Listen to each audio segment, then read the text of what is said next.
વડોદરા રેન્જના આઈજી સંદીપસિંહની અધ્યક્ષતામાં અંકલેશ્વર ડિવિઝનના પોલીસ મથકના વાર્ષિક ઇન્સ્પેક્શનનું આયોજન કરવામાં આવ્યું, જેમાં પોલીસ અધિકારીઓ અને કર્મચારીઓ હાજર રહ્યા હતા.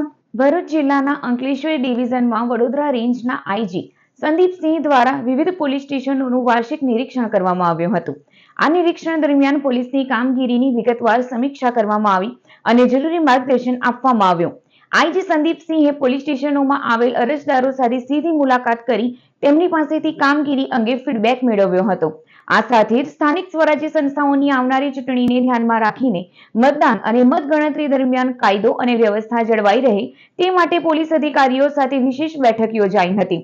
આ પ્રસંગે અંકલેશ્વરમાં સમગ્ર ગુજરાતમાં પ્રથમ વખત પોલીસ કર્મીઓને આપવામાં આવેલી માર્શલ આર્ટ્સ ટ્રેનિંગનું ડેમોન્સ્ટ્રેશન પણ રજૂ કરવામાં આવ્યું હતું, જેની હાજર અધિકારીઓએ પ્રશંસા કરી હતી. આ ટ્રેનિંગને કલારી પયટ્ટુ તરીકે ઓળખવામાં આવે છે, જે ભારતની સૌથી જૂની અને કેરળની પરંપરાગત યુદ્ધ કળા છે, જેમાં શારીરિક સુદૃઢતા, લવચિકતા અને આત્મરક્ષણ માટે તાલીમ આપવામાં આવે છે.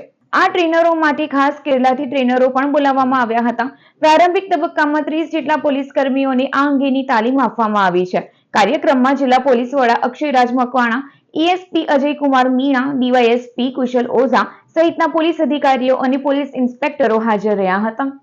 વડોદરા રેન્જ તરફથી મારી કચેરી તરફથી આજે બે કચેરીઓની મુલાકાત અંકલેશ્વર ખાતે લેવામાં આવી છે. એમાં સૌથી પહેલાં અંકલેશ્વર એ ડિવિઝન પોલીસ સ્ટેશનમાં મેં જઈને 14 જેટલા અરજદારોને એમની રજૂઆત સાંભળી છે.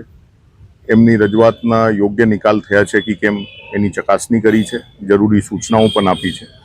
એ પછી મારા કચેરી દ્વારા જે અંકલેશ્વર ડિવિઝન છે એ ડિવિઝનની વાર્ષિક જે 2 વર્ષમાં એક વખત આપણે દ્વિવાર્ષિક જે ઇન્સ્પેક્શન લેવામાં આવે છે એની નોટ રીડિંગના આયોજન કરવામાં આવ્યા હતા.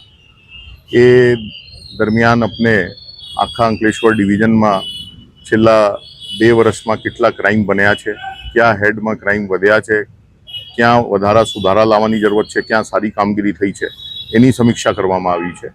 અને મને કહેતા ખૂબ આનંદ થાય છે કે જે આપણે રેકોર્ડમાંથી મને ખાતરી થઈ છે એની વાત કરીએ તો ખૂબ સારી પોલીસ દ્વારા કામગીરી કરવામાં આવી રહી છે.